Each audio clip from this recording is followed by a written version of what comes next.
Welcome back to the Leo and Emma English Podcast. I'm Leo. And I'm Emma. And today we're doing one of our most popular formats. Don't say this, say this. But this time we're focusing on how to sound more natural, fluent, and confident from B2 to C1 level. And before we jump in, make sure you subscribe because we post extremely useful content that can really upgrade your English. Seriously, don't miss it. Yeah, if you want real, natural English, you're in the right place. Let's get into it. So, Emma, when we talk about this jump from B2 to C1 or moving from intermediate to advanced, what are we really talking about? Because a B2 speaker is already pretty good, right? They can handle travel, they can order food, but there is a ceiling they hit. Exactly. A B2 speaker is functional. They can communicate information, but a C1 speaker communicates nuance and emotion. The biggest difference is that textbooks teach you to be correct, but real life requires you to be interesting. If you sound like a textbook, people might understand you, but they won't necessarily connect with you. The phrases we chose today are all about bridging that gap between I am a student and I am a person living my life in English. Connection versus just information transfer. Let's look at the first one because this is the classic example of textbook versus reality.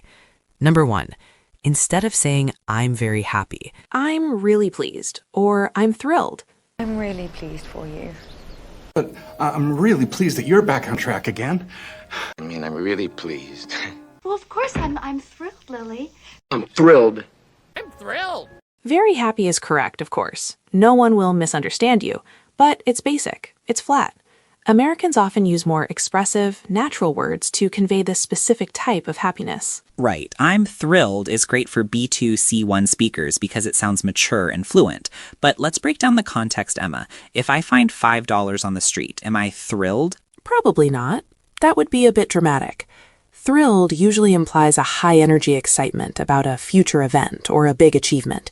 You're thrilled about a promotion. You're thrilled to be invited to a wedding. It implies an electric feeling, whereas I'm really pleased is softer. It's more professional. If your boss likes your report, you say, I'm really pleased to hear that. It shows satisfaction without being over the top. That's a key upgrade, precision. Okay, let's move to number 2. This is a trap I see so many learners fall into. Instead of saying, it's interesting, That's fascinating. Or that's actually really cool. That's fascinating, but I'm kind of busy trying to catch you, so if you wouldn't mind getting to why you're calling. That's fascinating, but I'll tell him. That's fascinating, but all I need is some food. interesting is fine, but it's vague and overused. And honestly, in American culture, interesting can sometimes be a polite way of saying, I am bored, or I think you're weird. Oh, totally. If I show you a painting I made and you just say, that's interesting, I assume you hate it. It's a non-committal word. So the more natural options are, that's fascinating, which implies deep intellectual engagement, or just, that's actually really cool. And you mentioned that word actually. Add actually, and you instantly sound more American. It acts as an intensifier. It signals that you are genuinely surprised or impressed. That's actually really cool. Hits so much harder than just, it is nice. It adds texture to the sentence. Okay, number 3. This one is crucial for anyone working in an office. Instead of saying, I don't know, I'm not sure, or I'll have to think about it. I'm not sure exactly. I'm not sure what happened. Ford got in my head, and now I'm not sure I'm doing the right thing voting for Ruiz. Well, I'll have to think about it. I'll have to think about it, Joel. I'll have to think about it. Bye-bye. I'm not sure is softer, but I'll have to think about it is more advanced and polite. Why is I don't know dangerous in a professional setting, Leo? It shuts down the conversation. I don't know is a dead end. It can sound incompetent or indifferent. It's like slamming a door. When you say, I'm not sure, you're keeping the door open. And I'll have to think about it, or let me double check that, implies that you will find the answer. It's proactive. Perfect for work conversations or smarter casual speech. It shows you are engaged with the problem, even if you don't have the solution yet. Moving on to number 4. This is a grammar point that screams I am translating from my native language, instead of I think yes or I think no. I guess so, or I don't think so. I guess so, yeah. I don't think so. English doesn't usually use think yes. We need an object for the verb think. You can say, I think that is true, but you can't just say, I think yes. More natural, I guess so, or I don't think so. These are used constantly by native speakers. And I guess so carries a lot of weight depending on your tone, right? If I say, I guess so, with a sigh, it means I'm agreeing reluctantly. If I say, yeah, I guess so, it's a realization. Right. It's very flexible. Okay, number 5. Another one for asking for assistance. Instead of, can you help me? Could you give me a hand? Could you give me a hand with these used books? This sounds friendly and idiomatic. Help me can sound a little desperate or like a heavy burden. It's dramatic. Or another great one is, could you take a look at this? Ma'am, could you take a look at this? Could you take a look at this and tell us of anyone who might be responsible? Could you take a look at this fucking thing? I guess so, yeah. Perfect in work situations. Give me a hand implies a quick collaborative effort. It's like saying, hey, we're a team, just lend a hand for a second. It lowers the pressure on the other person. Exactly. It makes the request feel smaller. Number 6. This matches perfectly with the workplace theme. Instead of saying, I'm busy, I'm tied up right now. Yeah, I'm tied up right now. Great. I'm tied up right now. I'm tied up right now, but I'll call you right back as soon as I can. Tied up equals busy, but more natural and native-like. It creates a visual image, doesn't it? Like you are physically bound by your work. You'll hear this in American workplaces all the time. I'm a bit tied up. It also sounds less rude than I'm busy. I'm busy can sound like go away. I'm tied up sounds like I would love to talk to you, but these ropes of responsibility are holding me back. It externalizes the problem. It's not you rejecting them, it's the situation. Okay, number 7. Speaking of rejection, instead of I don't like it, It's not really my thing. It's not really my thing. It's not really my thing, but, was at the time. Sorry, it's not really my thing, buddy. this is softer, more polite, and very natural. Especially useful when you don't want to sound rude.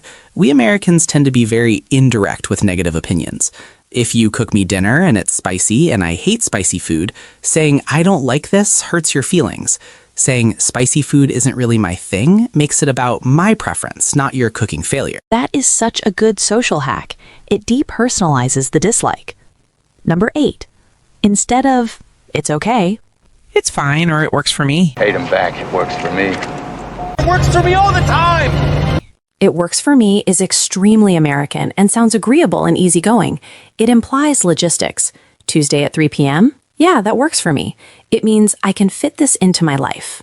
And it's fine is a tricky one, Emma. We have to be careful with tone. If I ask, how are you? And you say, it's fine, that's actually negative.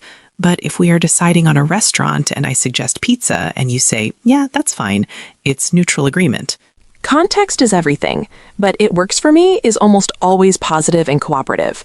Number 9. Instead of, I'm tired. I'm exhausted or I'm wore out. Exhausted and hungry. I'm exhausted, and Mr. X is expected sometime before 9. I'm exhausted, and you're drunk. I'm worn out. But I'm worn out! Worn out! B2C1 learners should definitely use them. Tired is the first word you learn, but worn out is a phrasal verb. Native speakers love phrasal verbs. It implies you are like a piece of clothing that has been used too much. You have no energy left. And exhausted is just higher on the scale. If you worked a 12-hour shift, you aren't tired, you're exhausted. Using the stronger word helps people empathize with you more. Number 10. A biological need instead of, I'm hungry. I could use something to eat. Yeah, I can use something to eat too. It doesn't sound dramatic, just casual and smooth. I could use a great structure for any need. I could use a break. I could use a coffee. This is a classic natural phrase. It frames the desire as a potential solution to a problem. I'm hungry is a state of being. I could use something to eat suggests an action plan. It's much more conversational. Number 11. This one is interesting because there is a generational divide here. Instead of, you're welcome. No worries at all, or anytime. No worries at all. No worries at all. Yeah, no worries at all. It's so good, but it just needs a little... Yeah, no worries at all. You're welcome is fine, obviously, it's polite. But Americans often say, no worries at all or anytime. These sound friendly and warm. There's been some linguistics research on this, actually. Older generations view you're welcome as the standard politeness, but younger generations often feel you're welcome sounds a bit stiff or formal, like you did a big favor. No worries implies it was not a burden for me to help you. Right, it minimizes the effort. Anytime is my favorite, though. It makes you sound like such a reliable friend. Thanks for the ride, Leo. Anytime. It's cool. Number 12, communication. Instead of, call me. Keep me posted or let me know how it does. Just keep me posted. Let me know how it goes. Keep me posted. Just keep me posted. Okay, call me and let me know how it goes. Perfect for work, friends, or daily life. Call me is a specific command about a telephone. We don't really call people that much anymore. Keep me posted covers texts, emails, Slack messages. It just means keep me updated. It comes from the old idea of posting a notice on a board. It means keep me in the loop. It shows you're interested in the narrative of what is happening. Number 13. This is another politeness strategy. Instead of, I don't care, I'm easy or I'm flexible because I don't care sounds rude. It sounds like apathy. Girl, I'm easy. They both say to me, I'm easy, and you don't want that, dear. But I'm easy means anything is fine. It describes you, not the situation. It means you are an easygoing person. Just be careful with the context. I'm easy usually means I am agreeable to plans. If you are choosing a movie, I'm easy. Choosing a restaurant, I'm flexible. It puts the power in the other person's hands without sounding bored. Number 14, de-escalation. Instead of, calm down. Take it easy. Calm down can sound aggressive. In the history of the world, telling someone to calm down has never actually made them calm down. Can you take it easy when I do business, please? Take it easy, so to speak. Where do you go? Balls to the wall. Hey, take it easy, hermano Holmes. So true. It sounds condescending, but take it easy is friendly and casual. It's also a way to say goodbye. But in the context of stress, it implies, hey, relax the pressure. It's supportive rather than commanding. And finally, number 15, instead of I'm leaving, I'm heading out. very American, very natural. I'm leaving sounds final, like you are breaking up with someone or quitting a job. I'm heading out just implies movement toward the exit. It feels lighter. Andy, I'm heading out the door. I'm heading out. Let's show how these sound in a real conversation. We're going to act out a mini dialogue using a bunch of these natural alternatives. Okay, let's do it. Hey, I'm heading out soon. Want anything? No worries, I'm good. I'm kind of worn out today. Same here. By the way, that new project you mentioned sounds fascinating. Yeah, I'm not totally sure how it'll go, but keep me posted if you hear anything. Okay, cut. That felt so much better than the textbook version. Let's look at what we did there. Instead of I am leaving, I said I'm heading out. Immediately sounds more casual. And I didn't say you are welcome or no thank you. I said no worries, I'm good. That is the ultimate chill American response. And I didn't say I am tired. I said I'm kind of worn out. And notice the kinda. We love softening our statements. I'm kinda worn out. Then I used fascinating instead of interesting to show I actually care about your project. And I finished with keep me posted. It establishes that we are colleagues working together. It's a small phrase, but it builds the relationship. And that's it for today's Natural English Upgrade. We hope you can see how swapping just a few words changes the whole vibe of who you are when you speak English. Remember, if you want to speak more like a native, you don't need complicated grammar. You need natural expressions like these. It's about sounding human, not like a robot. And guys, don't forget to subscribe because we publish super useful content that helps you level up your English fast. Thanks for listening, and we'll see you in the next episode. Bye, everyone. Take care.